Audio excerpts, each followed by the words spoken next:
जय हिंद फ्रेंड्स, स्वागत है आपका पब्लिक मेट्रो पे। लोकसभा चुनाव की चर्चा जोरों पे है और बिहार में भी कई सीटों पे चुनाव आज है और हम ऐसे में आज बात करेंगे दरभंगा लोकसभा सीट की, जहां पे वो भी एक हॉट सीट बना हुआ है, जहां बीजेपी की तरफ से गोपाल जी ठाकुर तो आरजेडी की तरफ से ललित यादव खड़ा है और कौन किस पे भारी है इसका पूरा विश्लेषण हम करेंगे। तो चलिए वीडियो का सबसे पहले बात करते हैं बीजेपी के लिए और गोपाल जी ठाकुर के लिए प्लस पॉइंट क्या है। अगर पार्टी की हैसियत से देखें तो बीजेपी की बल्ले बल्ले है, क्योंकि 2009 से लगातार यहाँ पे जो है वो बीजेपी के ही सांसद रहे हैं। 2009 में कीर्ति आजाद जीते, 2014 में कीर्ति आजाद जीते और 2019 में जो है गोपाल जी ठाकुर जीते, लेकिन वो भी बीजेपी के ही तरफ से थे। तो ये बीजेपी के लिए प्लस पॉइंट जो है वो बनता चला गया।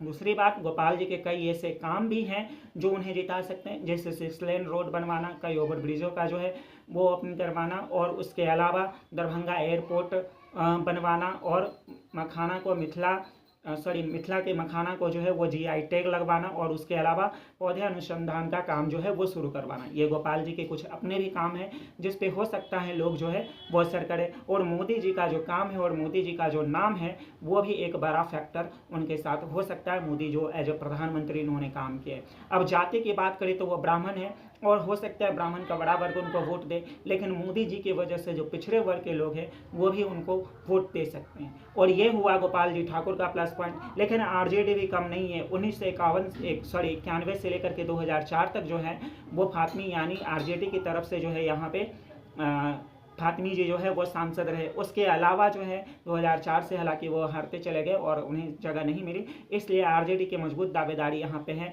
और जो ललित यादव है वो पढ़े लिखे भी हैं, गोपाल जी ठाकुर के टक्कर में उनका भी काम बोलता है। वो इस बात से पता चलता है कि 2020 में जब 10 विधानसभा क्षेत्र में से 9 विधानसभा में बीजेपी या एनडीए को जीत मिली थी, वहाँ पे इकलौते ऐसे ललित यादव थे जो जीत करके गए थे महागठबंधन की तरफ से। तो स्वाभाविक सी बात है कि उनका भी काम बोलता है, जिसके कारण ग्रामीण क्षेत्रों में, जिसके कारण आरजेडी ने उन्हें टिकट दिया। दूसरी बात, जाति समीकरण पर भी उनकी बहुत बड़ी पकड़ है, क्योंकि मुसलमान और यादव में काफ़ी लोकप्रिय तो हैं ही, साथ ही साथ पिछड़ा और अति पिछड़ा के लोगों के बीच में भी जो है वो बहुत ज़्यादा जो है वो पॉपुलर हैं। और 30 वर्षों का उनका भी अपना एक अनुभव है, विधायक रहते जो उन्होंने काम किया है उसका फ़ायदा भी उन्हें मिलेगा, क्योंकि काम तो वो भी जो है एज ए विधायक किए थे, जिसका फ़ायदा उन्हें जो है मिल रहा है। और उसके अलावा तेजस्वी की अपनी जो रोजगार की गारंटी है, जो राहुल गांधी रोजगार पे बात कर रहे हैं, वो भी उनका एक प्लस पॉइंट हो सकता है। ये दरभंगा के लोकसभा क्षेत्र का ब्यूरो था, जो गोपाल जी ठाकुर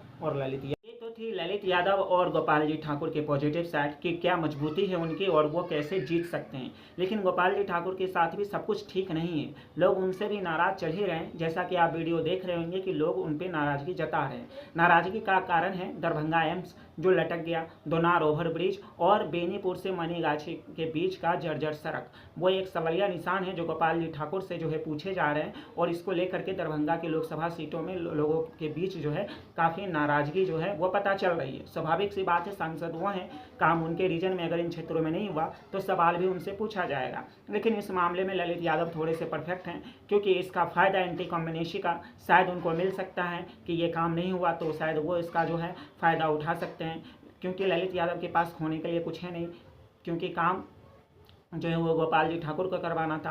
अगर गोपाल जी ठाकुर के पास खोने के लिए है तो वो एक मुद्दा है जिसकी वजह से हो सकता है उनकी हार हो जाए। लेकिन ललित यादव के पास भी एक पॉइंट बस इतना है कि कहीं मोदी लहर और मोदी की गारंटी जो है वो कहीं आरजेडी को न डूबे और उसके वजह से कहीं ललित यादव ना हार जाए।